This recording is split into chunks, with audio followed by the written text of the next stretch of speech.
Hi all, and welcome to week 3 of Product Development and Management. We're going to go over raw material ordering and initial merchandising this week. A fair warning, this is really dry material. I'm going to be constantly referring to cost specifications and MOQs and POs and order forms and shipping regulations. And I do apologize. I'll try to get through this as fast as I can and as creatively as possible. Unfortunately, this is some of the nitty-gritty that goes into creating fashion that is not creative nor very fun. So your weekly reading is going to be chapter 7 from the Technical Sourcebook for Designers. Pages 122, there's a fabric section and there's a hand section. So it's basically the bulk of page 122 and just a little bit of page 123. And then also from your optional resource, Apparel Production Management in the Technical Package, chapter 2, pages 13 through 15. So have a checkout on both of those. A lot of this is just vocab that they go over that I'm going to be repeating often.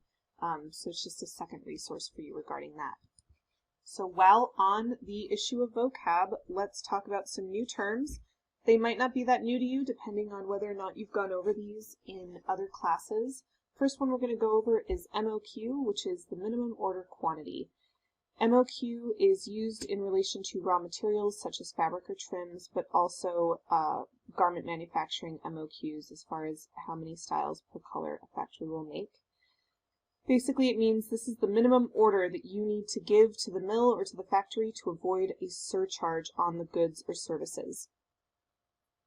We're also going to talk about fabric headers, swatch headers, or just a header. They're all the same thing. You can Google a fabric header or swatch header to kind of see more examples of what they look like, but it's basically the top of a fabric swatch card that's provided by the mill, and it should provide all of the article information. Sometimes it doesn't, and so you have to reach out to the mill or the mill rep to ask for that information.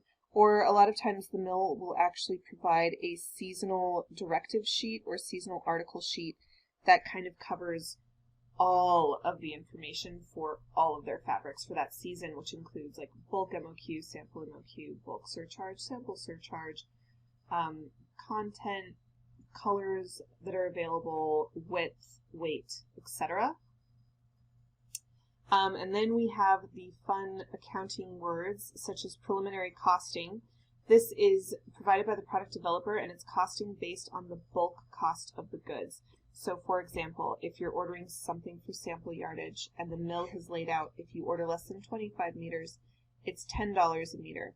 If you order less than 50 meters, it's $9 a meter. If you order less than 100, it's $8. If you order less than 500, it's $7. 500 is kind of your bulk area. 200 to 500 yards per style is very typical for most brands. So that's going to be your bulk cost. That's $7 a meter, not the $10 that you're paying for your sample. This is used to begin estimating the detailed costing and the profit margin for bulk. This also opens up the conversation with your merchandising team and your head designer regarding, exactly how the cost of the fabric, if it goes to production, is going to affect the style and is going to affect the profitability of the collection and the company. Then we have detailed costing, which is also provided by the product developer, and it's passed to production, merchandising, and sales. This helps to calculate the wholesale and retail cost and margins. We're going to go into detailed costing further into this season or this term. So that's something to just keep in mind, that we will be working through by your final project. We're going to be working through the detailed costing of the garment that you chose to spec last week. Then we have actual costing. This is typically done by a production team member or by a logistics team member. And this is done after all the bulk goods have been cut, sewn, packaged, shipped, are in the warehouse, or have sold through in the store, depending on the company's policies. Actual costing takes into account additional unforeseen charges in the development process or in the production process. Anything that can go wrong will go wrong in the lovely world of manufacturing, and everything costs money. So actual costing is just the amalgamation of the whole process of this, what it has actually cost the company to make this garment through production, and what the profitability percentages were for the company at the end of the day. So, how do we get our raw materials to the part where we can actually order them? First thing we do is we'll have the product developer or the fabric R&D team go to trade shows or have mill visits or call in jobbers.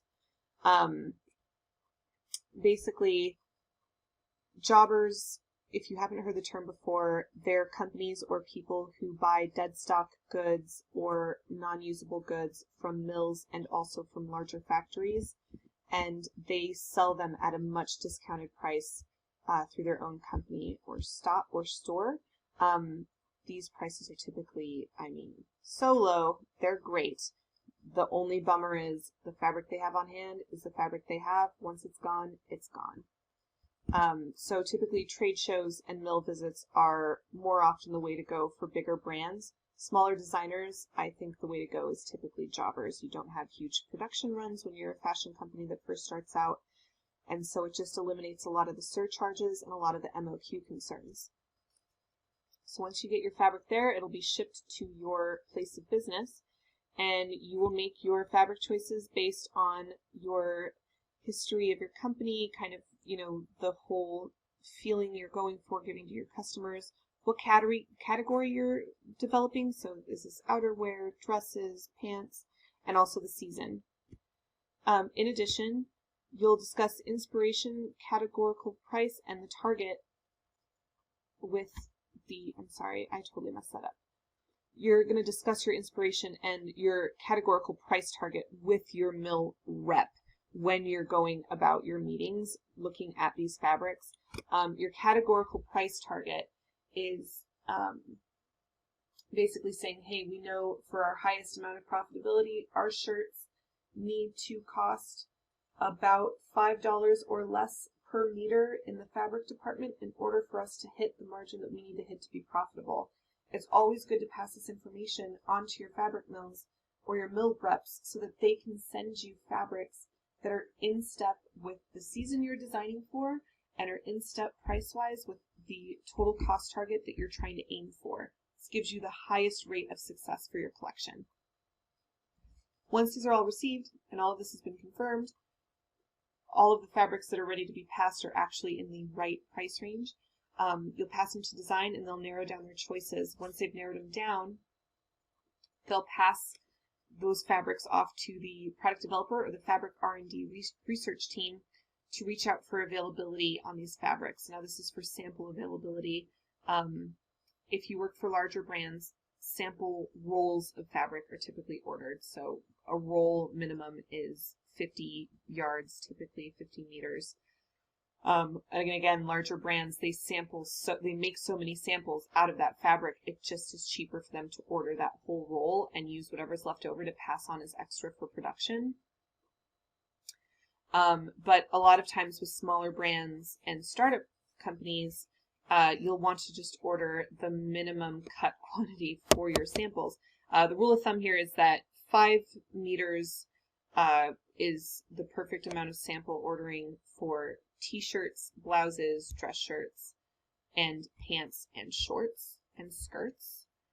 Then long jackets and outerwear and dresses, you typically want to order 7 to 9 meters, depending on how full it is, how long it is, etc., for sample yardage. And that is per sample. You want that extra layer of extra yardage because as the factory's making this, they can make a cutting mistake. They can make a sewing mistake that damages the garment or damages part of the fabric, and they're going to have to recut another pattern piece. And so they need all that extra stuff in order to test the fabric and in order to have backups in case they mess up along the way. They have extra fabric to work with. Once you've got your availability and you know what's available for sampling, you're going to sit down with your design team and the fabrics and the trims are going to be matched with their styles. Once that's done, design's happy, you're happy, it's time to move down to the mill communication.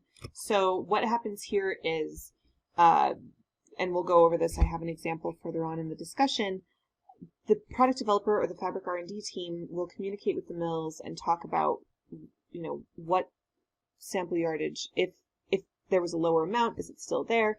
What's the MOQ for bulk? What's the lead time for bulk? And what's the cost? What are we talking about the cost for sampling? Reconfirm that. And what are we talking about cost-wise for bulk? Make sure that's confirmed also. Once that's all set and ready to go, it's up to the product developer or the fabric R&D team to order sample yardage by sending out POs. We're going to talk about POs a little bit further on. We're going to get real into them, so get excited. After that, we're going to plug in the full info on bulk costing and quality control received from the mill. We're going to plug that into the pre-costing or preliminary costing of the collection.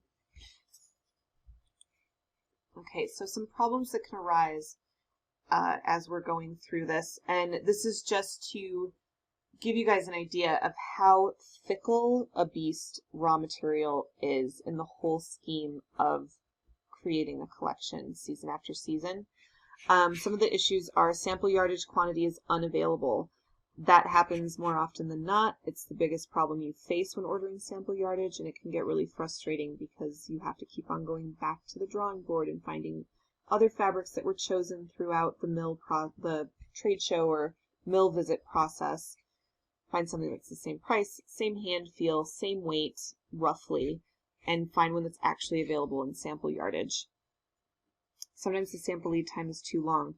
Oftentimes, a mill won't be prepared for how popular a certain fabric is, and so they'll run out of sample yardage that they made, and they'll have to weave another roll or two. But weaving takes, like all things, time, and so sometimes a mill will come back to you and say, hey, I don't have it now, but the sample roll will be done in 3 to 4 weeks, and it's up to you as the product developer to decide if there's room in your calendar for that sort of lead time for this fabric for this sample, for this SMS. So that can always be kind of an issue. Sometimes sample yardage is ordered, but then it's canceled when received. This often happens with patterned fabrics. Not so much with solid fabrics, but when design chooses a patterned fabric, you're choosing from a header, which at its biggest is maybe 8 by 10. And when you get it on a full roll, it looks completely different. It looks like absolutely disgusting. And the design team, oftentimes when that happens, will say, I can't use this. So again, as a product developer, your job is to say, okay, well, we've already ordered it. It has to be paid for. We can't return it. And it's eaten into my budget. What can I do with this fabric now that the sample yardage doesn't want to be used? A lot of times you can pretty easily convince the design team to maybe incorporate it in different places, especially if it speaks back to other color stories or other inspiration stories, just to kind of, use it up and get that money spent the way it's supposed to be spent. But if it's so gross, there's no way that you can incorporate it into the collection at all. My usual solve for that is putting it into a proto development pile. So when you're making second protos and you want to make sure, like a jacket, for example, is made in a heavier melt-in wool, you can use that horrible, giant, oversized plaid melt-in wool that was ordered the season before that the designers never ended up using for SMS. Another issue, and one of the reasons that we do make POs, is that the sample yardage comes in incorrect. This doesn't happen often, but it does happen. It can be a matter of a typo on the purchase order, or it can be a mistake on the mill agent's end, a miscommunication between them and their cutting floor, or they could have sent you a swatch card that was incorrect. It's always best to double check all your bases and make sure this was not your fault before going back to the mill furious about the incorrect yardage. And lastly, and also something that does happen often, is that the PO is not quickly issued by the product developer or fabric R&D team, or it's not quickly received by the mill or the agent. This can happen because, as we've kind of talked through all the stuff you do in a season as a product developer, you have a lot of spinning plates in the air, and sometimes a PO order form and submission can just kind of fall to the wayside and get forgotten about for a day or two. And, that can sample yardage can get sold out from under your feet if you haven't turned in a PO. On the other side, these fabric reps or these mill agents, they're taking orders from all over the world from hundreds of different people working at different companies or working for themselves, and they have to process all that information in a timely manner, and sometimes they can get too bogged down, and they can receive your PO in a timely manner, but they won't issue it in a timely manner. We're going to go over how to kind of avoid the mill end of things getting slowed down, and part of that is just in the terms that you state in your PO, but we'll get there. So there's also issues that can arise in production or bulk. One thing to note, production problems cost a lot of money. This is one of the reasons as a developer you want to make sure you read over everything you send out to every factory, comb it over, because if you've accidentally plugged in a typo or the wrong information and everything ends up going to bulk, this could equal thousands to tens of thousands of dollars in one simple mistake. So one of the problems is that the bulk MOQ is too high. This is really typical with a lot of Asian brands and Japanese brands. They tend to have a really high MOQ for bulk weaving. I'm talking like 1,000 to 5,000 meters. I've seen, I want to say it was in Korea, there was a fabric mill that had a 5,000 meter bulk order minimum. Now, I'll tell you that fabric cost next to nothing. I think it was $1.75 per meter if you ordered over 5,000 meters, but that is hundreds and hundreds and hundreds and hundreds of garments in one order in one fabric. It's not attainable for most companies. Most companies that hit that kind of bulk MOQ, I mean, we're talking about the Gap. I don't even think Banana Republic would have an order that high. Maybe Massimo at Target. I think Union Bay is done through Target or Walmart, but really big box, massive national to international brands. Uniqlo is another one that could hit those really high MOQs. Sometimes the bulk lead time is too long. A lot of times this happens with technical fabric. Once you get to the 90-day bulk lead time, that's a long lead time. We're talking about 3 months. And sometimes I've seen them as high as 120 days. And that's almost a full production cycle. A full production cycle from ordering fabric, getting everything situated, confirming fit, etc., and pattern work, receiving the fabric, cutting it, sewing it into garments, packaging the garments, shipping them to the warehouse so that they wait there in order to go to the stores. That's a 4-month cycle. So if you have a lead time on a fabric that's 4 months, that's just too long, and there's so much back work that needs to happen in order to actually get that fabric to the factory in any sort of reasonable time. Sometimes bulk gets ordered to fix the lead time issue. Bulk will get ordered earlier if design is really, gung-ho about that particular fabric, but the assigned style ends up getting canceled. No one buys it at market, or, they find that maybe the fabric's too expensive, or the garment itself, the CM, is too expensive and there's no profitability, and so then the style gets canceled. And this is when a lot of times there's fabrics sitting around that are either sold to jobbers or are made into kill goods that are sold at outlet stores. Sometimes the bulk goods are damaged or incorrect. This happens a lot with continuous fabrics. A lot of mills have fabrics that they know are their tried and true fabrics. Everyone orders them. They're a good price. They're going to it's constantly in weaving all the time. So one of the bonuses of that is if you're sampling in that fabric, you can get sample yardage all day long. The downside is a lot of times rolls of this fabric will sit in a warehouse, and so the goods can get damaged sitting in the warehouse. They can get damaged in shipment. They might get water on them or dirt on them. And at that point, it's really a decision on the production team's part to decide, is this, the company's fault, or is this the mill's fault? And how do we reconcile the financial differences here? And yet again, the purchase order is not quickly issued or received. That is always something that is a risk to happen. So the steps in ordering these raw goods. You request the availability from the mill. Then you confirm the sample price and the surcharge, and confirm the sample minimum order quantities. this is particularly important if this is a new mill that you've never worked with before. A lot of mills do have sample MOQs. So like you can order sample yardage, but you have to order 15 yards. You can't order less than that. That's something to consider if, like, let's say this is an expensive fabric and it's $30 or more a yard, and you order 15 yards of that, that's going to eat into your seasonal budget really quick. So that's always something that's good to confirm with new mills.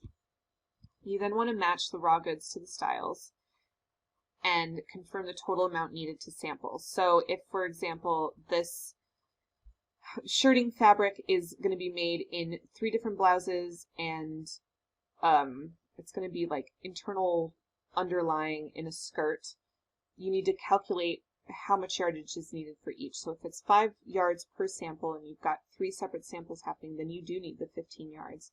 You want to make sure that you've got the total amount needed and calculated before you go into your purchase ordering. You also want to double check the raw goods cost.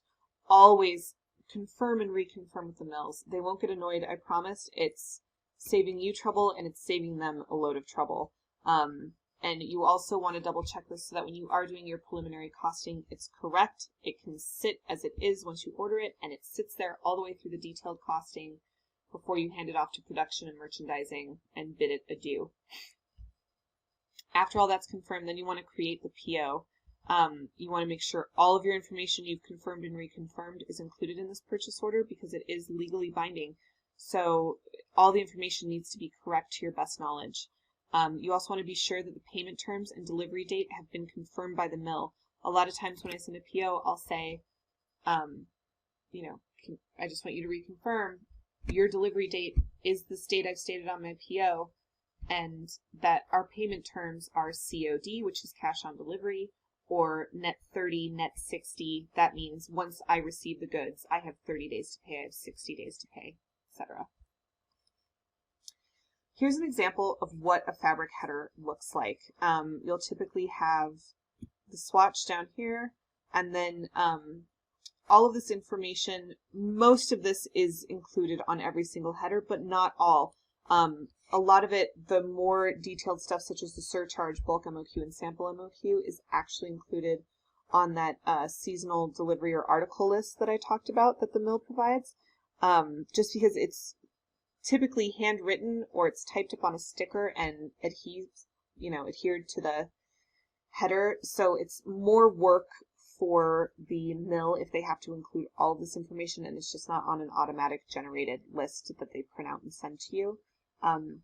But I figured easiest for us all to just look at it on a header. So typically the article number will be included, and then also the color number.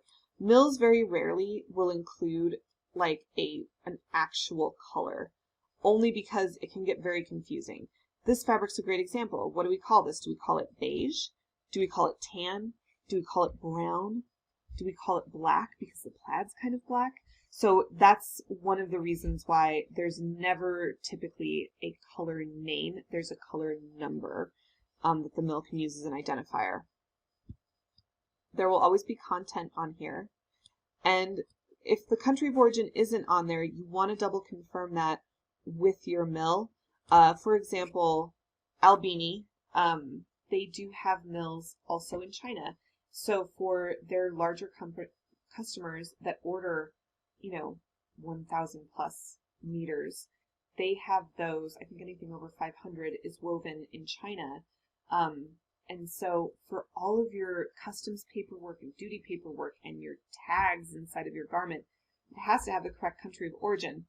So you never want to assume that just because the mill is from one country, that the fabric is actually woven there. Most headers do include the weight. Weight is always stated as grams per square meter. This one I have is 95 grams per square meter because it's shirting fabric. This would be a pretty light flannel. Flannel usually sits around 120 grams per meter. And again, this is kind of an experiential thing. As you start really working, creating your own company or working for another company, you'll kind of get the feel of what fabrics weigh roughly what, and what weights are good and what weights are not good for certain styles or for certain details. But that's, again, something that just comes with experience working in the industry. Most headers will include a finished width and a cuttable width. The finished width is typically larger than the cuttable width. Finished width is measured from selvage edge to selvage edge of the fabric. So the fabric in its total width, if we took a measuring tape from end to end, would be 56 inches or 142 centimeters. The cuttable width is what you can actually lay a pattern on and cut without the fabric being damaged, or, a lot of times you'll see on the selvage, they actually start twisting the yarns before they finish it off at the end. So you get a different pattern in the fabric. And what the cuttable width is saying, you have about 54 inches in the middle of these two edges to work with. The cuttable width info is very pertinent to developing a marker for production. So your pattern maker will use it, your factory will use it, even your costing department or your production department or your tech design department can use that information to calculate the yield of the fabric per garment, per size, etc. And then we have the cost up here at $7.38 per meter. And the surcharge information. So surcharge for a sample cut, this is also another way, this is a monetary way that mills will charge for sampling. They'll charge $75 a cut. So what that means is, instead of charging you 10% on whatever amount you ordered, they're going to charge you $75 every time they have to cut into a roll of fabric for you. Sample cut charges are typical, again, on very technical fabrics, also on very high-end outerwear fabrics like boiled wools. British Millerine is another mill I can think of that has a pretty high sample cut surcharge. And then for bulk, they're saying 10%. So if you don't hit the MOQ for bulk, which is stated here below at 240 meters, they will charge you 10%. Your sample MOQ to order to not incur the $75 cut is 55 meters or a full roll of fabric.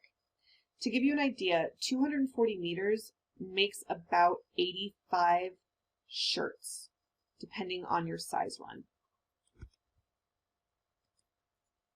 Here's an example of an email that we would send in order to request sampling availability. It's always a good idea to include your company name as the first part of the title. This way the mill rep or the fabric agent knows that they can organize your emails by who is emailing them, and that if they're looking like, oh, I need to get back to, Hard Times, for example, about what they're requesting, they can search in their email. It's right there. They can pull it up and answer right away. I always try to include in my emails little formalities at the beginning. It just helps build your relationship with everybody that you work with, and that can pay off in the long run. If a problem does arise in sampling or bulk and you do need a favor, you can reach out. They feel like they have a little bit more of a relationship with you, and they'll be more willing to help you out. You always want to say, please advise the sampling availability and confirm costing questions. And then you want to let them know that you're ready to produce a PO. You're just waiting to see what's available. I always break every article up with little spaces in between so that we don't get confused, as sometimes these emails back and forth can get really long and convoluted.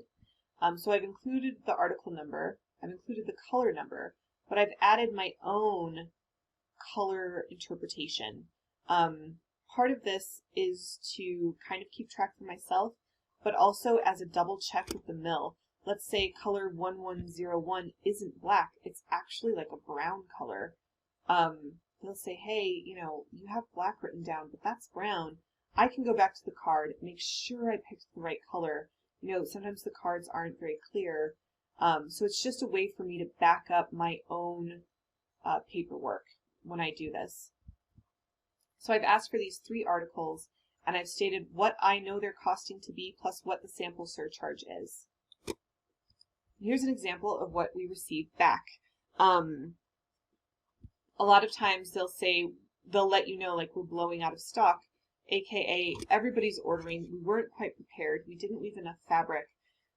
What they're trying to tell you with that is you need to make a decision and send me a PO immediately, or you might run out of sample yardage to order. Another thing to kind of look out for with that kind of warning is that it could mean that lots and lots of designers are choosing this fabric.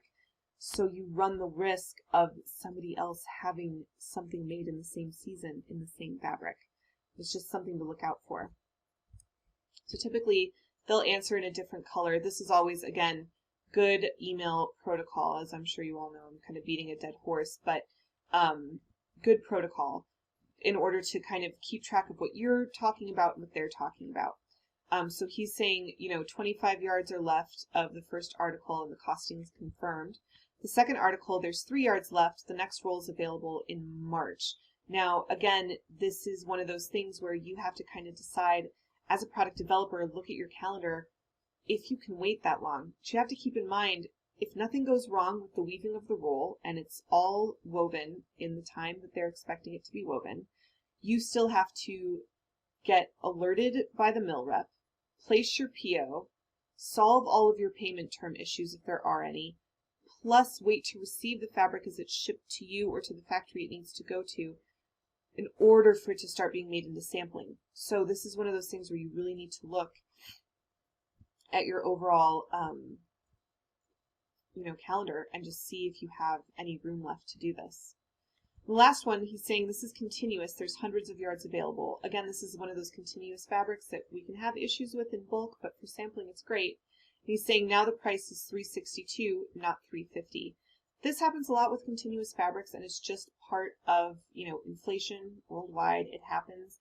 A lot of times continuous books can be a couple years old. A mill rep can even give you a continuous book that's a couple years old that he's just had to give to design companies as they ask for it, and over time the price does increase. So that's one of those reasons you always want to confirm and reconfirm. Nothing is ever set in stone. It's always good. Again, I know I mentioned a couple times last week, redundancies are good. Redundancies save money, they save heartache, and they save headache. They're the best thing. You might feel like you're treating somebody dumb to constantly repeat yourself, but confirming and reconfirming and restating really saves everyone a lot of trouble in the end. So moving on to purchase orders or POs. These are the final formal order forms for sampling and bulk. There will be a template to download in the assignment area, and I want you guys to be aware that I have a sample PO template on one tab, and then on the next tab there's a production PO template. And the main difference here is the surcharges and the terms at the bottom. Also, this template, I want to let you guys know, is yours to build your assignment off of. I expect everyone to turn something in that is similar, but has definitely your own hands on it and has your own logo on it. So again, these are the final form for sample ordering and bulk ordering for raw goods, for bulk ordering garment runs as well. POs are legally binding for both the issuer and the receiver. This is something really important to remember, and especially why if you're building your own POs for your own small company, that you have terms at the bottom. Putting terms at the bottom of a PO makes it legally binding. Now, it can be difficult to chase after, another company that's in another country where there might be different manufacturing laws, but again, redundancies, restating, reconfirming, covering your own tracks at all times, you definitely want POs to have terms at the bottom of them. The purpose of a purchase order is to lay out what items you're ordering, but also to lay out your payment terms, your shipping terms, your cancel dates. So if they're not shipping when they're supposed to be shipping, you have a date set and in agreement with them that if you don't receive it by that date, they need to refund you your money and the order is canceled. And then you also want to confirm currencies. A lot of mills do fight back on trading currencies on POs in US dollars. A lot of times they'll want things done in the currency of their country. As a small company or a singular designer, you kind of have to go with the will of the mill. But that is something that you should always try to push back on a little bit, because it saves money when payments are being made through banks. It actually saves money for, typically I should say, it saves money for the US dollar to then, through that payment process, be switched over, because it will be switched over on to the tune of what the difference in currencies is at the time of that exact exchange.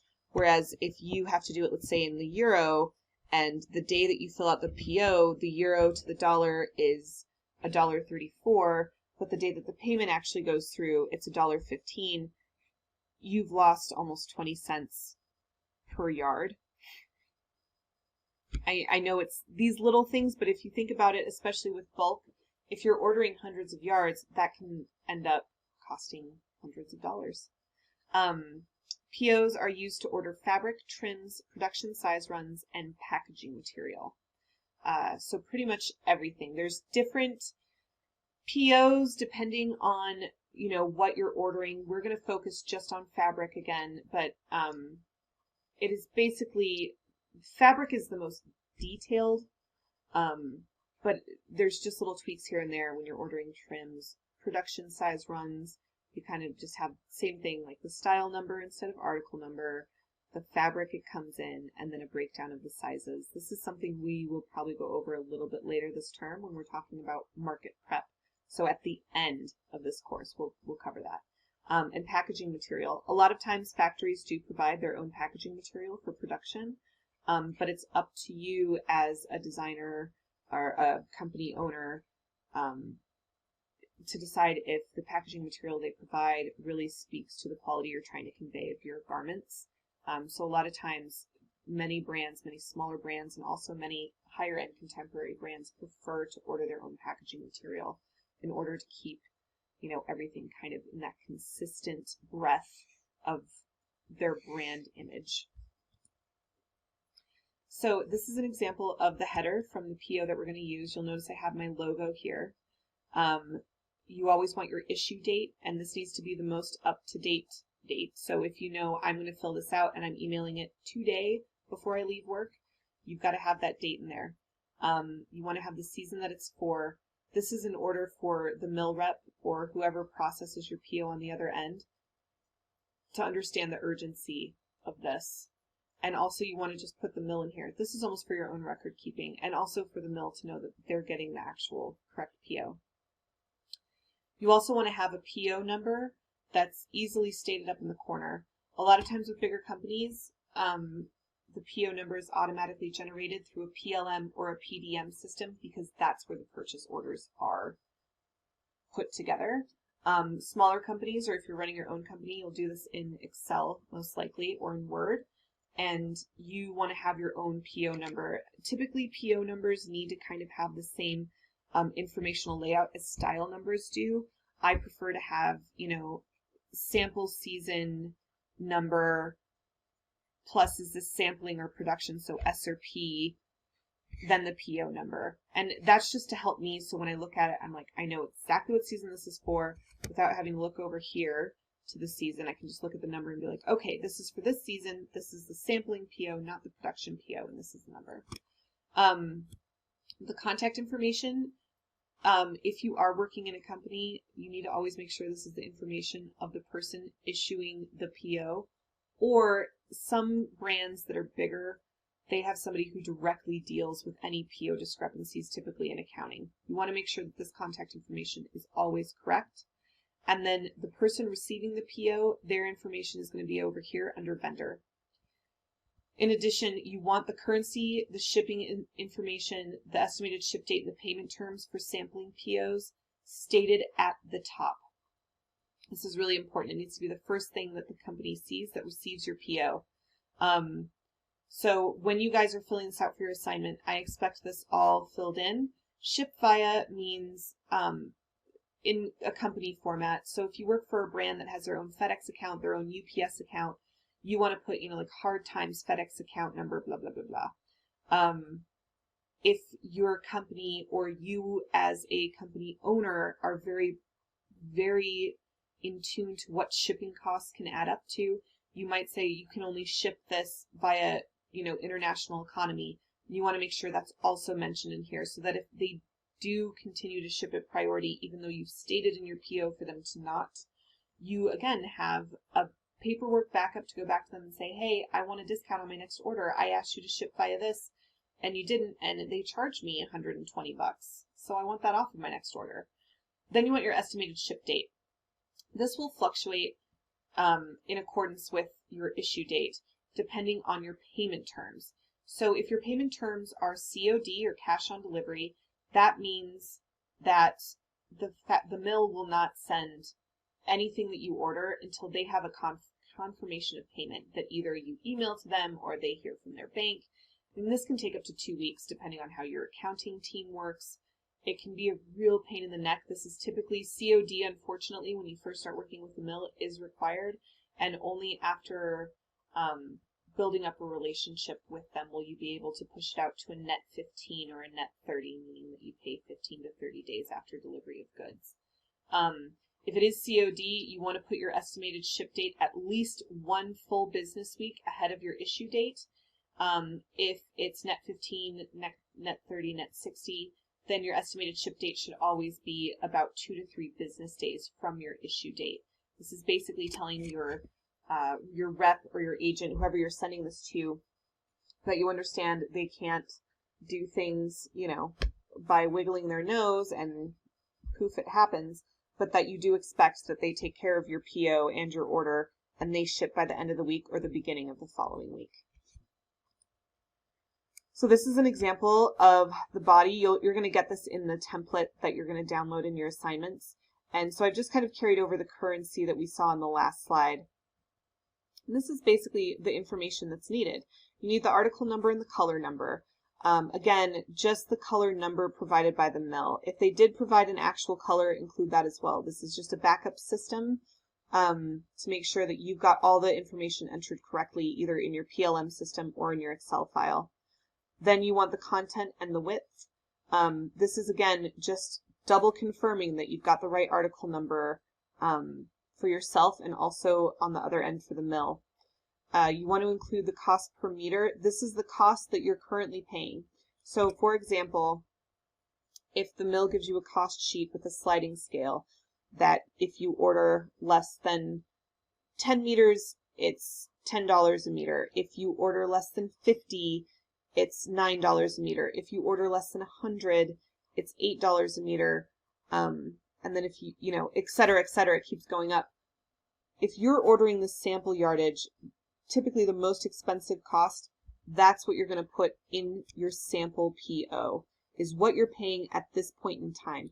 Not what you're estimated to be paying if you go to bulk and hit all the MOQs, but what you're paying right now. And then if there's a sample surcharge, you want to also include that in the bottom area. If there's not, you can just plug this in as 0, and then also the amount of yardage you're ordering. Now, I have this built up, and this is one of the reasons I want you guys to use this template and only make slight changes, because I have this built up to calculate automatically all of this. If you're comfortable with Excel and you know how to enter in calculations and get all this stuff rocking and rolling, feel free to make your own completely from scratch, but I know that, again, that's something that's kind of experiential with working with Excel, so I'm not expecting, you guys to be to make all of this all on your own from scratch. So definitely, if you need to use this as a base, please do. So you want to include all of that. I've only filled out this part just to show you that the Excel formulas are working. That's why all of this is blank. You're going to have your order subtotal. Some mills charge an order surcharge on top of sample cutting surcharge. A lot of times this happens if they say, oh, a sample cut is $10 per cut.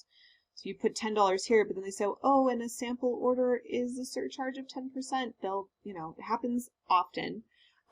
If there's just an order surcharge or just a sample surcharge, you just leave one of these other areas blank. You just want to be sure the surcharge is in there somewhere to calculate, and then you have your order total.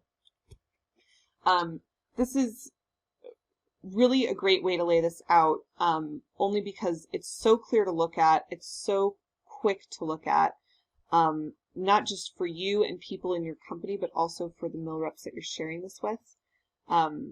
So again, this is a template that I want you guys to use. I want you guys to get familiar with. I think when you start making your own companies, this is a template that could really benefit you as emerging fashion designers. So then we've got the terms, right? The oh such fun legal terms. So again, this is a legally binding part of the PO agreement. It's an essential part of purchase orders and of the ordering process. A lot of brands and a lot of even smaller companies will pay a couple $100s to have a law firm draft their bulk and sampling terms. You're going to notice on the template that I provided on each tab, the terms are different. If, you know, smaller companies or emerging designers can't afford a lawyer, it's always good to see if you can find a template of what PO terms look like, just so that, you know, you want to present that you know what you're doing and you know it's legally binding. And PO terms should always, this is so important, should always remain non-negotiable by both parties, especially as emerging designers. One thing that you need to keep your eye out for is mills or factories who read over your PO terms and ask you to like nudge a little bit here and there. They might say, oh, we don't usually work this way, or we don't do this. That's a giant red flag. So as kind of a side note, when you are issuing POs, either for the company you're working for or for yourself, if a factory or a mill comes back and says that they don't like your PO terms, they're probably not somebody you want to work with. It's just typically if they're basic PO terms like I've included on the PO templates, there should be no reason for negotiation on the side of the factory or the mill. And it's also always a good idea for you if you're sent legal paperwork by a mill or a factory to really read it over. And if there's something you don't like, unfortunately it does cost money, but to bring it to a lawyer and say, is this weird or is this unusual, before moving forward with it. So the next steps after we issue our POs is we need to track our raw goods that we've ordered. So I am also including this week a template for a sample and raw material tracker. You're not going to really need to do anything regarding assignments with this until the next week or two, but I wanted to pass it to you because as in the real product development world, as the season progresses, work just gets a little bit heavier, and we are going to be plugging info into these sample trackers, and I want to be sure that you have the ability to plug it in your spare time so that you're not ending up 3 weeks from now swamped with all of the work, with all of this data entry processing stuff. So, you know, typically as a product developer, as you're ordering fabric, you do plug it into a tracking system. It's a great way to check the daily progress of your season, not only when you're ordering raw goods, but also, which we'll see later in this term, when you're ordering SMS and prototypes. You can check every day, you know, check your emails, cross off on your tracker what's received and what you're having issues with, because in any given day in the product development field, you've got, you know, somebody in every single department who wants a constant update on where everything is. And so these tracking documents, they may seem a little bit frivolous at first, but they really are lifesavers and time savers and stress savers at the end of the day. So once you do the tracking, you also make your preliminary costing. This is another thing that is going to be available for download this week, but is not due as part of the assignment. The costing sheets are going to be due later in the term, but again, I want you to be comfortable with this template. I want you to be familiar with Excel formulas that are plugged into it. And I don't want you to like receive it the same week that it's due and get totally overwhelmed by all the information therein. So it is available for download. I really think you should download it, and you should just kind of mess with it a little bit and get comfortable with it, because in the coming weeks, we are going to start plugging information. And if you have spare time, you know, it's always good to start plugging in early. This preliminary costing, again, it helps the PD and the factories work together to develop the most effective collection.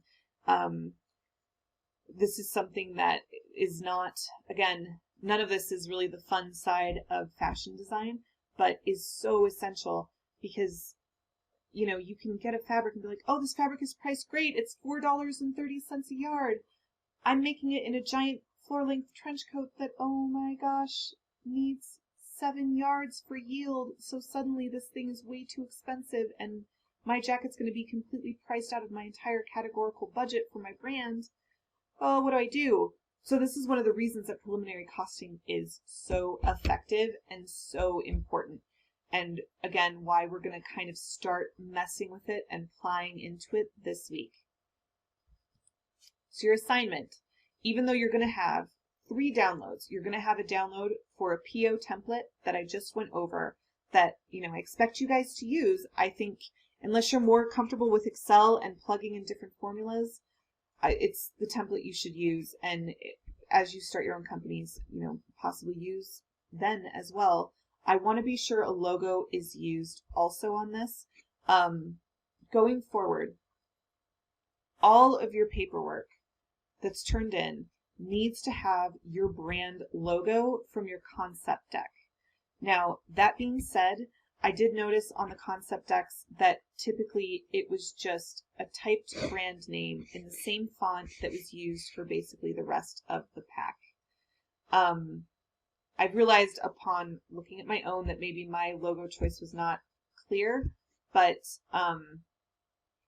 you know, look up designer brand logos. Look up Tory Burch, Dolce & Gabbana, Tom Ford, Marc Jacobs. You know, they all have a distinctive kind of logo or font that's different from everything else. And I want to be sure you guys like understand that and develop that and also include it on every single piece of paperwork that you make going forward for the season, because even if you're your own fashion designer working for yourself or you're working for another company, that's standard operating procedure, and it puts forward a professional face to everyone that you come in contact with. And getting used to doing it and knowing it, if you do end up with a fashion job, just knowing off the bat that that's what's needed on all paperwork, I mean, it puts you a step above the rest. So not to, you know, again, beat a dead horse, but include a logo, and I want an actual created logo. You know, something a little bit more creative than just the default font on PowerPoint. I need you guys to include all of the outstanding info in the header of the PO. So if you do end up making your own separate PO template because you're comfortable in Excel, I do want all the same information in the PO template I provide. So you're going to have the PO template. That's your first download. It has 2 tabs, one for sample POs and one for production POs.